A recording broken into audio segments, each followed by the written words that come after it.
What's on? And welcome back for what is going to be episode 25. Strange episode this one. I've been working since middle of November, so actually haven't been out sailing at all, which is the longest period of time now for a year that I haven't actually been out sailing, although obviously still living on the boat, which is good.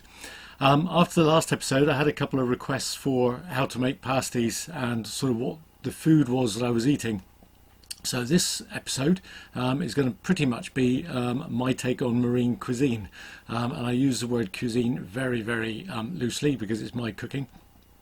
So I've got 6 or 7 different things that I've been cooking over the last sort of couple of weeks whilst I've been working. A couple of walks that I've been off and done with the kids and with Dad. So I'll put them all in. Show you how to do it. The pasty section will be at the end, so for Dan, Zoltan, Paul that particularly requested, that's going to be in here as well. Hope you enjoy it, hope you give it a try, importantly. I'll let you have a watch, hopefully you'll enjoy, and I'll catch you at the end to sort of tell you what's coming in the next episode. Thank you very much, enjoy.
So because I start work at 4 o'clock tomorrow morning, and I'd quite like to have an egg and bacon pie for tea tomorrow night, I'm going to do a little bit of my pre-prep tonight by doing my pastry this evening, and that can stay in the fridge or the cool box until tomorrow night when I use it. This is the same pastry from my pasty pie as I used for my, or for my egg and bacon pie as I used for my pasty. So plain flour,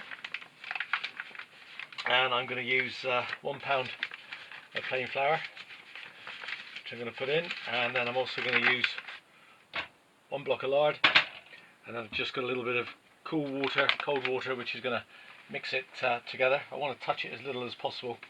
This is as my gran taught me how to make it, and she did say you touch pastry as little as possible. So that's my pound of plain flour, and with the lard, all I'm going to do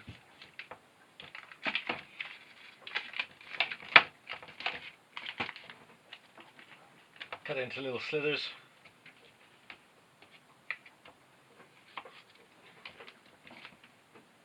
Just add in 3 or 4 pieces at a time. Give it a little mix with the knife so that it gets covered. And then once I've done that, that's when I'll start to use my hands in it a little bit more. So I'll put it all in, just giving it its final mix. Now, if I was making pasties and putting them on a baking tray, this I'd keep just to sort of rub the underside of it just so it didn't stick. But what I want to do is get rid of all these big chunks and just turn it in so it's sort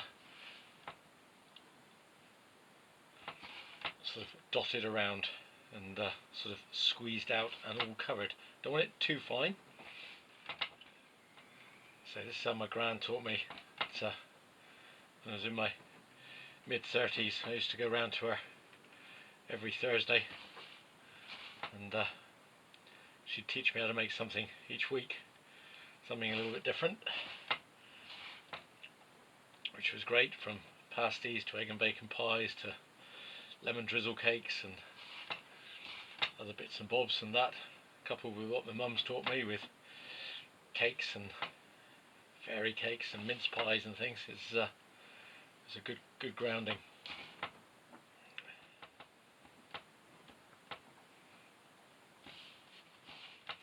So that's getting to the point now where it's looking a little bit more sort of crumbly texture. Not too fine, I don't want to overwork it. So now what I can do, I can start to slowly add the water, and I want to add it little bits at a time so that I don't go over and make it too wet.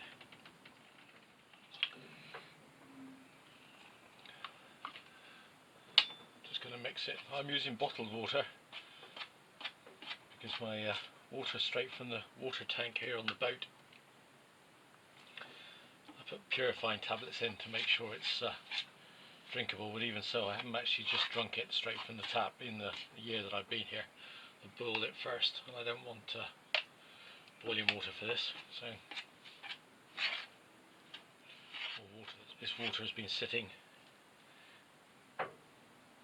in one of the lockers, which is resting up against the side of the hole.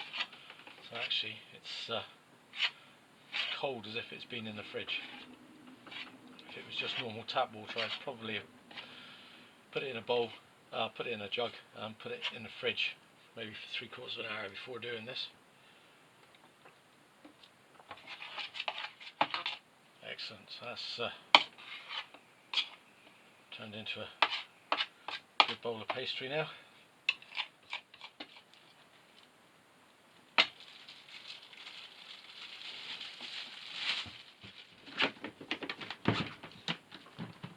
So I can go in there. So, egg and bacon pie. What I need to do first of all is going to sort of pre-cook the chicken. So I'm going to fry that up. I'm going to slice up 2 breasts, make it nice and meaty.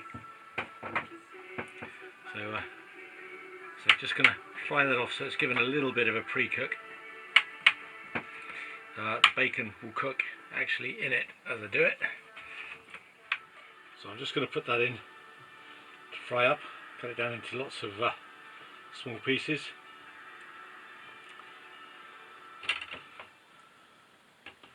I have a fear of eating raw chicken, so a little bit of a cook-off just before won't do it any harm at all. And also by doing this first, it just gives it a chance to cool down before I put it in the actual pie itself with the rest of the food. So I've got one Swede, only a small one,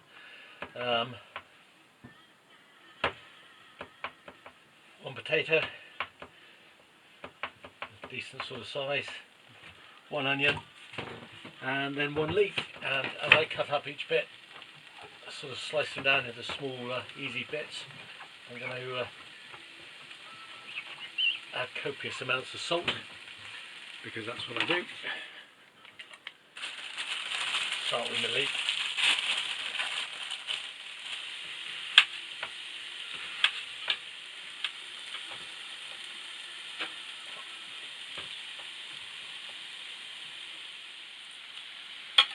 I always leave cutting my potato till the last job, because as you will see, I am not the quickest at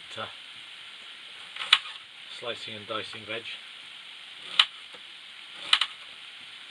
By the time I do the potato first, by the time I get round to doing the last bits, it's already started to oxidise and just go a little bit black. So if I do that bit last, it's generally just looks a little bit more appetising. Rough and ready, warm and filling, always meant to be. Well, tasty as well, I would say. Now the bit I hate. These things are solid as rocks. I can't believe how lucky kids are today. When I was a kid, and my sister and I were growing up, certainly down here in Cornwall, I don't know if it was the same elsewhere, but slightly larger versions of these were what we used to have as Halloween pumpkins. Spend an entire day hollowing the damn things out and then cutting into them.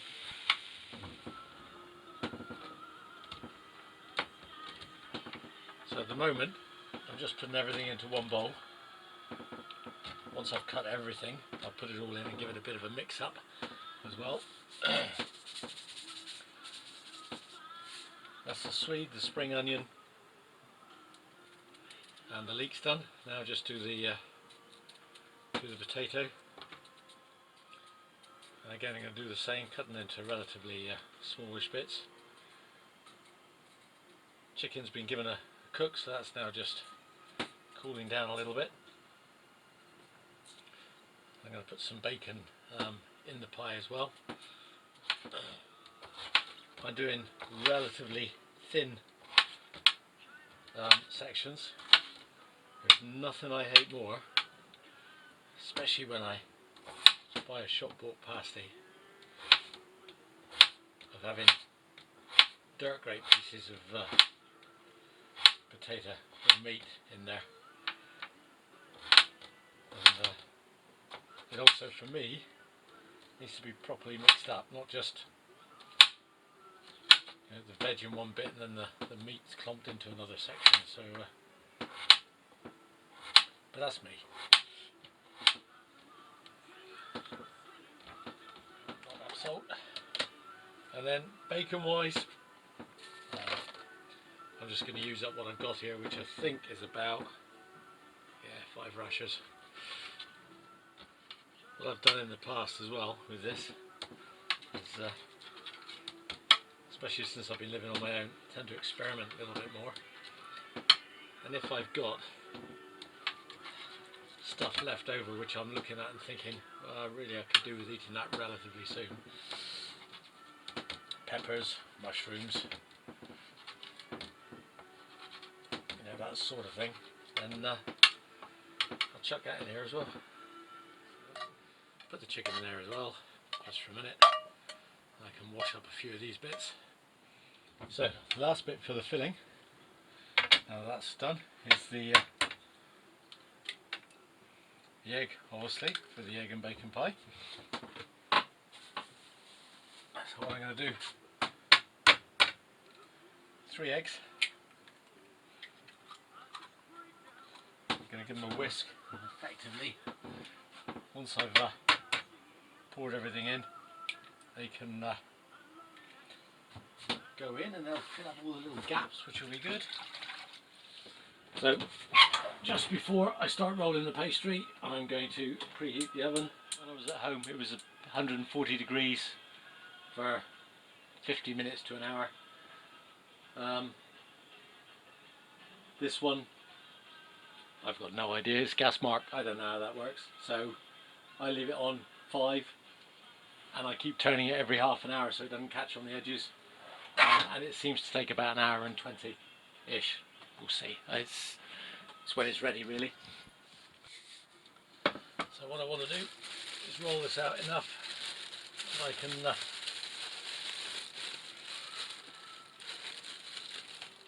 sort of fill my bowl.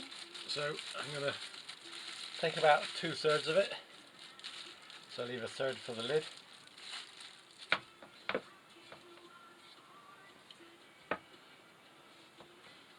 My gran always told me you turn pastry anti-clockwise. I have no idea why. I'm not entirely sure the world will end if I don't, but that is what Gran said. Grannies always know best. So I'm rolling it out till it's... Oh, I was going to get technical then and say how deep and thick it is. It's not so thin that when I pick it up it falls to pieces. How about that? That'll do, as I say, how deep it should be. So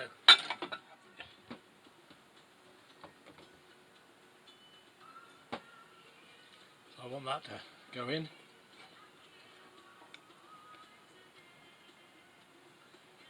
And fill it. Leave a little bit over the edges. And once mixed, into the pie.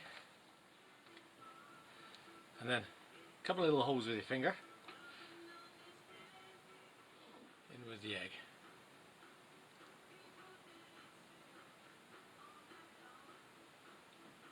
Just around over the top. So that's that there. That'll fill in all its spots. So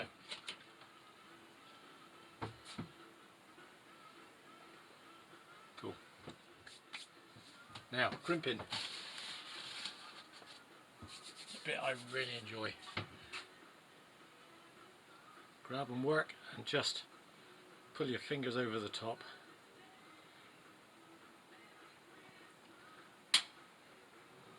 Pull and twist.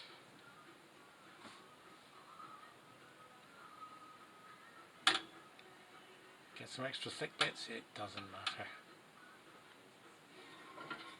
If you want it to have a little bit of a glaze, just use what's left in that bowl to just go over the top. And then it is into the oven. Set the timer for half an hour and keep turning. Lovely, hopefully that should be nice and tasty. And do me for the next 3 or 4 nights as well, which should be good. Nice plate to come home to for an evening. Right, I'm going to tuck it.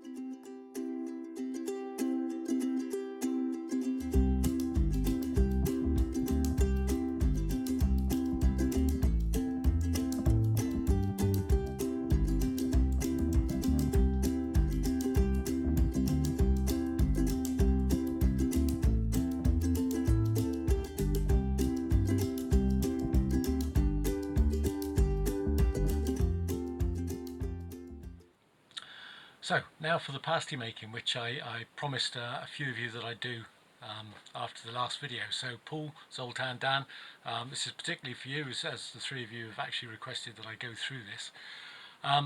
I'm going to give this a little bit of a rider. Both sides of my family, paternal and maternal, are Cornish as far back as we go. The recipe that I'm using for this one is my paternal recipe. Both sides have a slightly different recipe. One side comes very much from a sort of gold mining, lead mining and sailing background, whereas the other side comes more from a sailing, wood turning and tin mining background. So I'm going on the paternal side because these ones I can make. I cannot make the maternal one anywhere near as well as my mother can or my sister can, so I stick to this particular recipe. What we need, basically the pastry, which I've already shown you how I've made. I then need swede, potato, onion, little knob of butter, and of course a pound of skirt. Skirt as in beef, not skirt as in woman, because I don't have one of them. So a pound of skirt, which I'm going to dice up, which you can get from your butcher, and they can dice it up to the size that is ideal for a pasty. Obviously if you're using a Cornish butcher, they know what they're doing. So I'll dice it all up, put it in, and then I'll show you as I go through.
Nothing beats enjoying a homemade pasty sitting up on the point in your beloved Cornwall. It doesn't get much better than that. I used to make quite a lot of them. I used to make them for the kids for their packed lunches. So sort of used to make batches of 20. And funnily enough, 2 kids, 2 packed lunches a day. 5 days. My maths makes 10 pasties, but somehow they managed to go through 20 a week. I'm not quite sure how we did that, but there we go. Hope you enjoyed. As I said, it's been a little bit different this week. I've also had a request for how I do things like attach the emergency tiller and a few of the other bits and bobs of how I store things on the boat. So what I'll do, as I'm working again for the next couple of weeks, I'll have a look at putting that together for the next video. And then hopefully after that it'll be back on to sailing, especially as this weather improves. It's raining again outside just at the minute. We've had some nights down here where it's been down to -5, so hoping not before too long we'll be able to get back out again. So in the meantime, keep well, stay safe, and I hope you join me next time. Thank you very much.